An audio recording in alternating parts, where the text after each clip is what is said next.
ఇప్పటికైనా సింగరేణి యాజమాన్యం ఐకే1ఏలో నిర్లక్ష్యం వహించినటువంటి ఆ చావు మీద ఎల్లవేణి శ్రీనివాస్ చనిపోయిన దాని మీద విచారణ జరిపించి ఆ బాధ్యుల మీద చర్యలు తీసుకొని కఠినమైన చర్యలు తీసుకోవాలి. వాళ్ళని ప్రాసిక్యూట్ చేయాలి. వాళ్ళ మీద 302 సెక్షన్ ప్రకారం వాళ్ళ మీద కేసు బుక్ చేయాలి.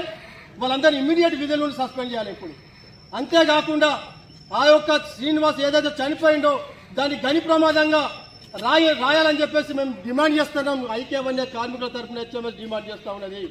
మీరు ఏదో మామూలుగా ఫిట్స్ వచ్చి చనిపోయిండు మసిమూసి మారేడుకాయ చేసి ఆ కుటుంబానికి ఆ కార్మికుడికి అన్యాయం చేయాలని చూస్తే మాత్రం తీవ్ర పరిణామాలు ఉంటాయని చెప్పేసి మేము హెచ్ఎంఎస్ తరఫున హెచ్చరిస్తూ ఉన్నాం. ఇదే విషయాన్ని ఇప్పుడు గని యాజమాన్యాన్ని కూడా చెప్తాం. ఒకవేళ వాళ్ళు ఇంకా అటువంటి న్యాయం చేయడానికి వెనకాడదు ఎంత మాత్రం మన అందరం కూడా కలిసికట్టుగా కొట్లాడాలని చెప్పేసి హెచ్ఎంఎస్ పిలుపునిస్తూ ఉన్నది. ఇప్పుడు మెమోరాండం తీసుకొని మనం తప్పకుండా పోయి